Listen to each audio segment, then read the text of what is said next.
नमस्कार, आप देख रहे हैं प्राइम टीवी और मैं हूं आपके साथ नंदिनी यादव। स्वागत है आप सबका शहर खबर में।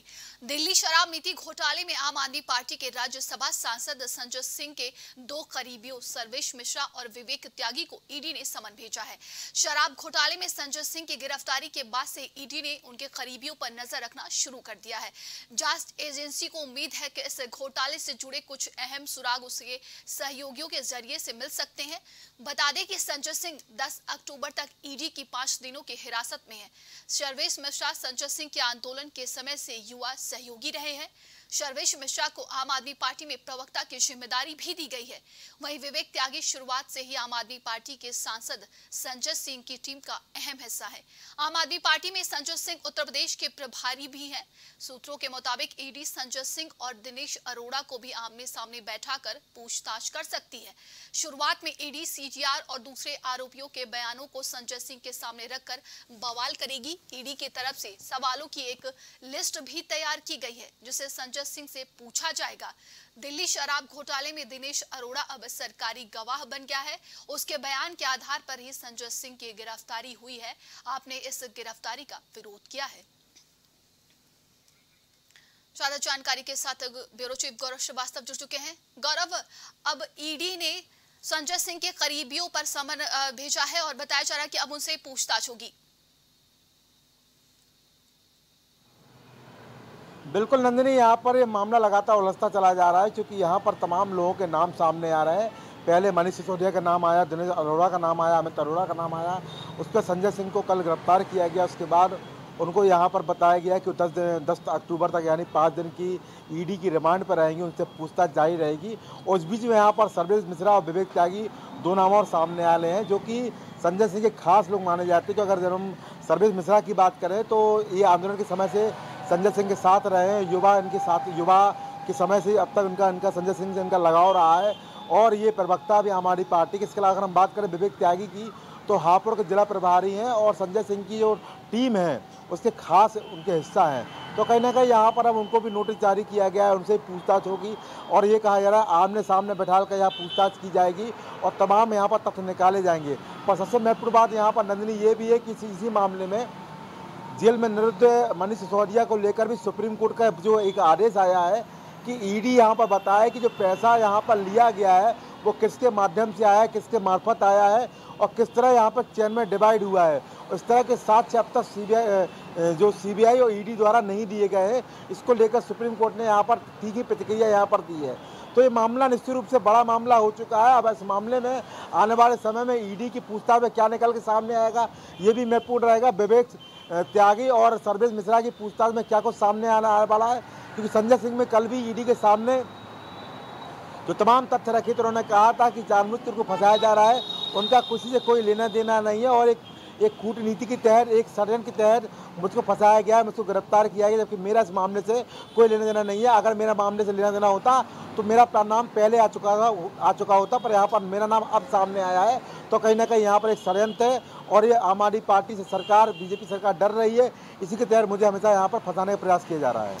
गौरव, देखिए इस पूरे मामले को लेकर दिनेश अरोड़ा को सरकारी गवाह बनाया गया है। वहीं आम आदमी पार्टी लगातार ये बात कह रही है कि अगर सबूत है तो ईडी सबूत पेश करे। बिल्कुल हमारी पार्टी यहाँ पर कहेगी। और देखिए यहाँ सबसे महत्वपूर्ण बात है कि गिरफ्तारी की गई है। अब गिरफ्तारी के कुछ ना कुछ आधार नंदनी जरूर होते हैं, बिना आधार की गिरफ्तारी नहीं होती है।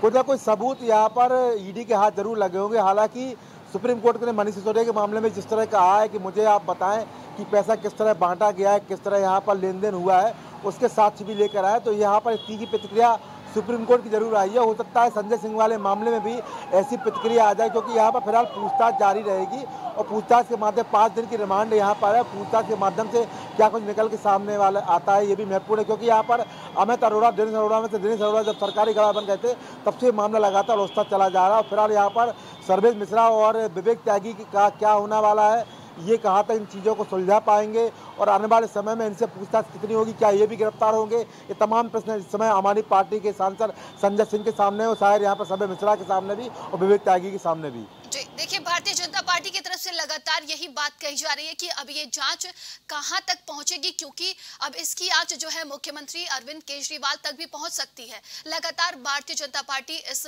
बात को कह रही है। अब देख रही नंदिनी, इसकी जांच मुख्यमंत्री केजरीवाल तक पहुंचती है कि नहीं पहुंचती है, वो आने वाला वक्त बताएगा।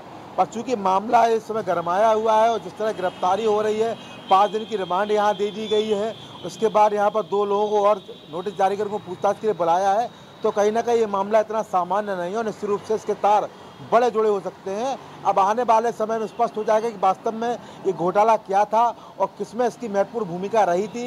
यहाँ पर दिनेश अरोड़ा की भूमिका कितनी महत्वपूर्ण थी, क्योंकि अगर सरकारी गवाह बन गए तो कहीं ना कहीं वो अपनी काम से या अपनी गलती से या अपने जो भी हुआ है घोटाले की जो बात कही जा रही है उससे पल्लू नहीं झाड़ सकते हैं। हालांकि आने वाले समय में तमाम चीज़ें और स्पष्ट होगी।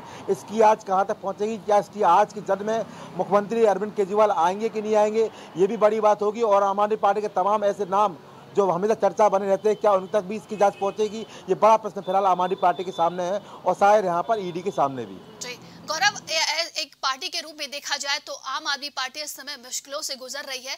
अब इधर देखिए लोकसभा चुनाव भी नजदीक आते जा रहे हैं, तो कितना बड़ा चुनौती है अरविंद केजरीवाल के लिए। एक तरफ लोकसभा चुनाव है और फिर अपने पार्टी के नेताओं को बचाना भी है, और तमाम जो बड़े उनके नेता हैं इस वक्त जेल में हैं। देखिए प्रक्रिया में है नंदिनी, और प्रक्रिया यहाँ चलती रहती है और राजनीतिक इस तरह की घटनाएं घटती रहती है। पर यहाँ पर जिस तरह से जो मामले आ रहा है उस घोटाले में, जिस तरह से उनके 2 मंत्री पहले से ही जेल में निरुद्ध हों, यहाँ पर संजय सिंह जो कहा जाता है उत्तर प्रदेश के प्रभारी हैं और ख़ास आदमी है, इसके अलावा हमेशा से बीजेपी के खिलाफ अपना मोर्चा मुखर किए रहते हैं और इसके अलावा राज्यसभा सांसद भी हैं और उनकी लगातार हम देख रहे हैं कि संघर्ष करते रहते हो। यहाँ पर अरविंद केजरीवाल के लिए चुनौती यहाँ पर यह भी है कि संजय सिंह के खिलाफ भी यहाँ अगर कार्रवाई हो जाती है और वो उनको जेल में निरुद्ध कर दिया जाता है तो बड़ी यहाँ पर झटका उनके लिए होने वाला है, क्योंकि यहाँ पर मध्य प्रदेश चुनाव भी है, छत्तीसगढ़ चुनाव भी है, राजस्थान चुनाव भी है, इसके अलावा आगामी 24 चुनाव भी है। तो यहाँ पर कहीं ना कहीं अरविंद केजरीवाल के लिए और हमारी पार्टी के लिए बड़ी चिंता का विषय यहाँ पर ये चुनौती तो साथ में साथ है। चुनाव तो चुनौतीपूर्ण होने ही वाला है, पर यहाँ पर चिंता ये भी है कैसे अपने लोगों को यहाँ बचाया जाए और कैसे चुनाव की तैयारी की जाए। क्या लगता है शर्वेश मिश्रा और विवेक त्यागी को भी ईडी हिरासत में ले सकती है क्या? जिस तरीके से अब समन भेजा गया,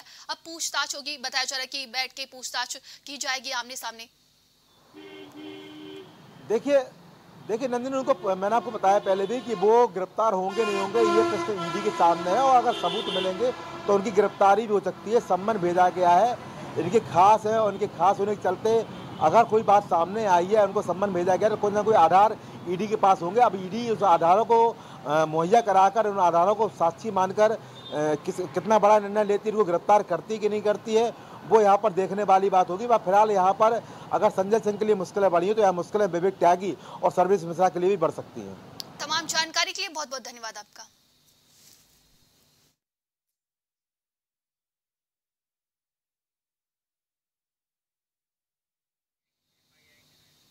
सपा अध्यक्ष अखिलेश यादव आज कन्नौज के दौरे पर हैं। वहीं अखिलेश यादव कन्नौज के नसरापुर पहुंचे, जहां पूर्व सपा विधायक अनिल दोहरे को श्रद्धांजलि दी और परिजनों से मिलकर शोक संवेदना भी व्यक्त की। इस दौरान अखिलेश यादव ने कहा कि समाजवादी पार्टी ने हमने एक ईमानदार नेता खोया है।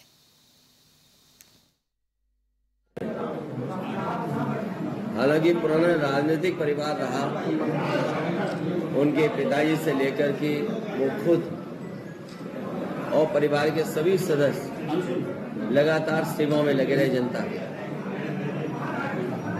कन्नौज की जनता के बीच में सुख दुख में लगातार बने रहे। समाजवादी पार्टी ने एक बहुत ही जिम्मेदार, निष्ठावान, ईमानदार कार्यकर्ता और नेता खोया है। इसकी भरपाई होना मुश्किल है। इस समय पे हम यही ईश्वर से प्रार्थना करते हैं कि इस दुख की घड़ी में परिवार को हिम्मत मिले। राजनीति की शुरुआती दौर से मैंने उन्हें देखा है। हमें बहुत से नेताओं के साथ और राजनीति में उनको साथ कैसे काम किया जाता है वो लगातार हम लोगों ने देखा है। अनिल दोहरे उनमें से थे जो ईमानदार थे और कोई बात कभी राजनीति में छिपाते नहीं थे। कैसी भी राजनीतिक परिस्थितियां रही, बीजेपी सांसद ब्रजभूषण के लिए आज का दिन अहम है। महिला रेसलर केस में कोर्ट में आज फैसला होगा।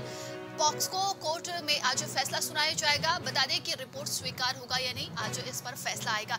तो महिला रेसलर केस में आज कोर्ट में फैसला आएगा। बता दें कि ब्रजभूषण शरण सिंह के मामले को लेकर पॉक्सो कोर्ट में आज अपना फैसला सुनाएगी। तो रिपोर्ट स्वीकार है या नहीं, आज इस पर फैसला भी आ जाएगा। बीजेपी सांसद ब्रजभूषण के लिए आज का दिन अहम माना जा रहा है। बता दें कि महिला रेसलर केस में कोर्ट में आज फैसला सुनाया जाएगा। ज्यादा जानकारी के साथ संवाददाता कलीम जुड़ चुके हैं।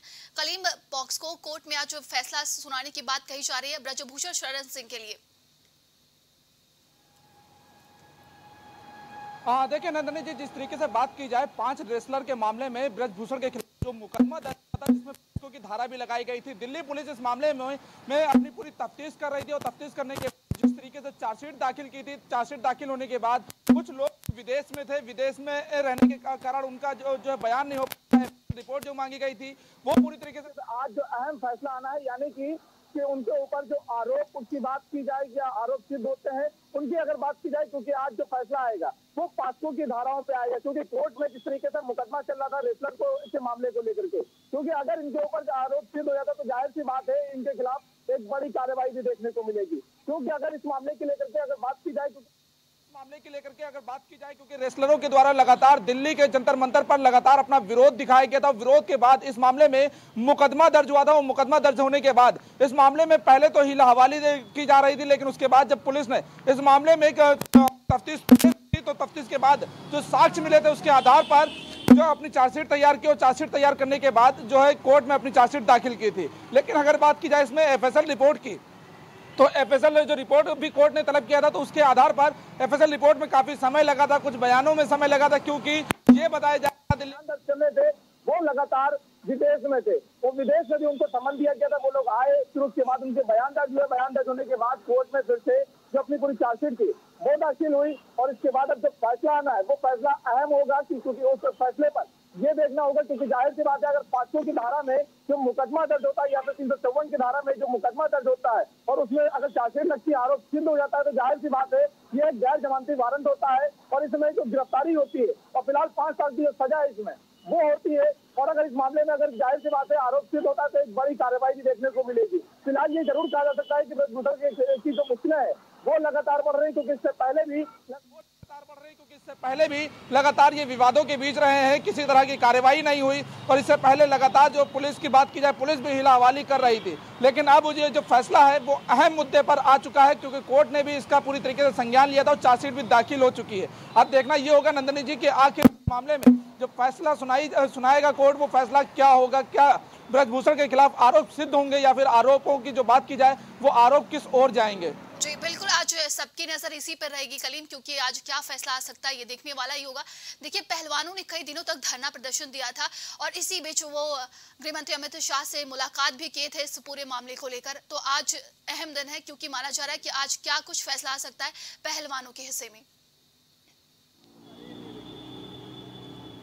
देखिए, जाहिर से बात है नंदनी जी, इस बात को नकारा नहीं जा सकता कि जिस तरीके से रेसलरों ने एक काफी लंबा संघर्ष किया था, 1 माह अधिक समय तक लगातार सड़कों पर जो लाठीचार्ज उनके ऊपर हुआ, लाठीचार्ज के बाद भी वो लोग इस मामले से हार नहीं माने थे और हार ना मानने के दौरान ही फिर उनका मुकदमा भी दर्ज हुआ था। मुकदमे में जो चार्जशीटों की बात की जाए या फिर विवेचनाओं की बात की जाए, पहले तो ये जरूर कहा गया था कि जिस तरीके से जो नाबालिग रेसलर थे उनके द्वारा जो पॉक्सो लगवाया गया था, इसमें कहा जा रहा था कि उनके साथ छेड़खानी की जा रही थी और जो उनका जो शोषण किया जा रहा था, इन सभी मामलों को लेकर के जिस तरीके से दिल्ली पुलिस की बात की जाए, इसमें साप्ताहों से पहले कहा गया था कि जिस समय उनको नाबालिग दिखाया गया था, नाबालिग के दौरान जो मुकदमा दर्ज किया गया था वो लोग नाबालिग नहीं थे, उनके पास जो दस्तावेज मिलने की जो बात कही जा रही थी।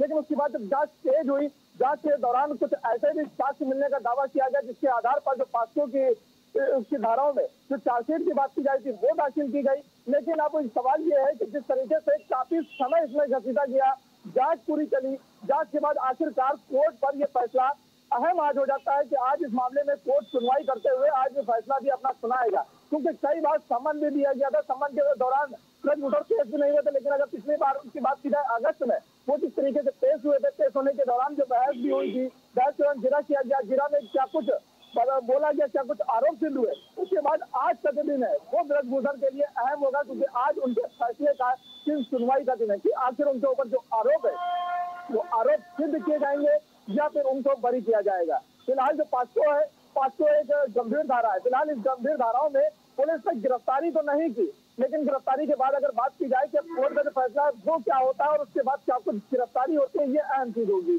जी, जिस कलीम पॉक्सो एक्ट की बात हो रही है उसमें कई बार ये भी सामने आया कि पीड़ित परिवार जो है डर के मारे फिर अपना मुकदमा वापस ले लेता है, फिर वो दर्ज करवाते हैं। तो तमाम ऐसे बीच में भी ये खबरें भी सामने आई थी और दिल्ली रिपोर्ट, जिस तरीके से दिल्ली पुलिस ने रिपोर्ट में ये दावा किया था कि सारे जो आरोप पहलवानों की तरफ से लगाए जा रहे हैं वो सही निकले हैं।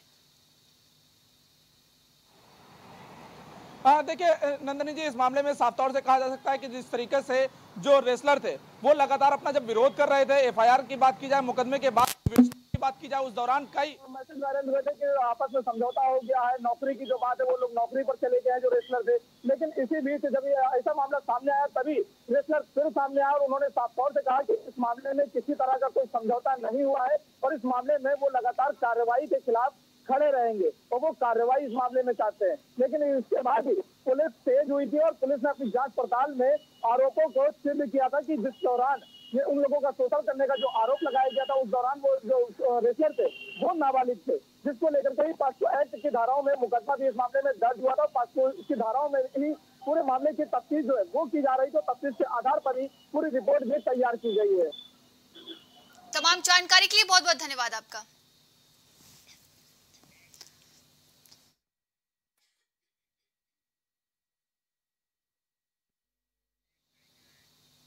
सिक्किम में अचानक आई बाढ़ में मरने वालों की संख्या बढ़कर 18 हो गई है। सेना और एनडीआरएफ की टीमों ने दूसरे दिन भी तलाशी अभियान चलाया है। गुरुवार को रेस्क्यू टीमों ने तिस्ता नदी बेसिन और उत्तरी बंगाल के निचले हिस्सों में मोर्चा संभाला। यहाँ चारों तरफ कीचड़ है, ऐसे में बचाव में मुश्किलें भी आ रही हैं। अधिकारियों ने बताया कि अभी भी बड़ी संख्या में लोग लापता हैं। अचानक आए पानी में लोग बह गए। मुख्य सचिव बीबी पाठक ने बताया कि बुधवार तड़के उत्तरी सिक्किम के लहनोरक झील के ऊपर बादल फटने से अचानक बाढ़ आ गई थी, जिसके बाद 22 सैन्य कर्मियों के समेत 98 लोग लापता हो गए। वहीं पड़ोसी राज्य पश्चिम बंगाल सरकार ने बताया कि 18 शव मिले हैं। इनमें से 4 की पहचान सेना के जवानों के रूप में की गई है। 26 लोगों की चोटें भी आई हैं। इन्हें सिक्किम के विभिन्न अस्पतालों में भर्ती कराया गया है। शासन ने बताया कि मंगन जिले में 4, गंगटोक में 5, पेंगयांग जिले में आर्मी जवानों समेत 10 की जान चली गई है। मुख्यमंत्री योगी आदित्यनाथ के मदरसों को हाईटेक करने वाले बयान पर सपा विधायक ने मुख्यमंत्री पर निशाना साधते हुए कहा कि मुख्यमंत्री मुस्लिमों को अमली जामा पहना रहे हैं और क्या कुछ कहें, वो सिर्फ धर्म के विशेष के नाम पर शिक्षकों का हक मार रहे हैं। आगे उन्होंने क्या कुछ कहा, चलिए आपको भी सुनाते हैं। पूरी तरह से घबराए हुए और इस टाइप की उम्मीद जो छापेमारी सीबीआई, इनकम टैक्स और ईडी का जो उपयोग नहीं बल्कि जो दुरुपयोग है, हमें उम्मीद है जैसे जैसे चुनाव करीब आएंगे ऐसे ऐसे बढ़ता चला जाएगा। और ये इस चीज़ से इनकी जाहिर होता है कि ये लोग निराश हैं और इनको ये कहीं ना कहीं महसूस होता है आने वाले समय में लोकसभा का ये इंडिया से मुकाबला करने में सक्षम नहीं है। उसी तरह से इनका इस्तेमाल करके ये उनको तोड़ने की कोशिश कर रहे हैं, जो कि नामुमकिन। सर, संजय सिंह को लेकर आपकी इंडिया जो टीम बनी है, विपक्ष किस तरह से विरोध जताएगा सरकार के खिलाफ? देखिए, जब इंडिया एक साथ मिला है तो बाकी तो जो हाईकमान के लोग हैं उनको फैसला लेना है, लेकिन मैं ये उम्मीद है और विश्वास के साथ मैं कह सकता हूँ कि सारी जो पार्टियाँ, विपक्ष की पार्टी इकट्ठा हुई हैं इंडिया के नाम पर, जहाँ भी किसी के साथ में उत्पीड़न होगा या ज्यादती होगी, सब एक मंच पर खड़े होंगे और जहाँ भी चुनाव है सब एक दूसरे को मिलकर के चुनाव लड़ा करके मजबूत करने का काम करेंगे। शादा जानकारी के साथ संवाददाता मुबारक अली जुड़ चुके हैं। मुबारक, देखिए सीएम योगी ने निर्देश दिया है कि मदरसों को हाईटेक तरीके से बनाया जाएगा, वहीं पर सपा विधायक ने अब इसको लेकर तंज कसा है। आपको बता दूं, जनपद संभल के जो समाजवादी के विधायक हैं, जो जयउल रहमान बरकत कुदरकी से विधायक है, उन्होंने एक बड़ा बयान दिया है और जो अरनाथ ने जो बयान दिया था, बोले उस मदरसे को मदरसे करेंगे और दूसरी तरफ जो उन्होंने कहा, बोले सब चुनावी सोच ले हैं और दूसरी बात ये काफी गंभीर आरोप लगाए हैं उन्होंने और ये चुनाव पास में है, इसी के लिए ये कर रहे हैं। जी, देखिए, उन्होंने कहा कि सिर्फ ये योगी सरकार अमली जामा पहनाने का काम कर रही है, मदरसों में ऐसा कुछ वो करने वाली नहीं है। राजनीति बयान जो चर्चाओं का विषय बना पड़ा है और दूसरी तरफ जो नेताओं के नए बयान सामने आ रहे हैं और ये भी कहा कि चुनाव के ही वो जो चुनाव के ही टाइम पे ये बात कही जा रही है और दूसरी तरफ जो राजनीति का जो चर्चा बना हुआ है। तमाम जानकारी के लिए बहुत बहुत धन्यवाद आपका। तो आज के लिए शहर शहर खबर में बस इतना ही। देश और दुनिया की तमाम खबरों के लिए आप देखते रहिए प्राइम टीवी। कुछ भाव पुष्प। आप देख रहे हैं प्राइम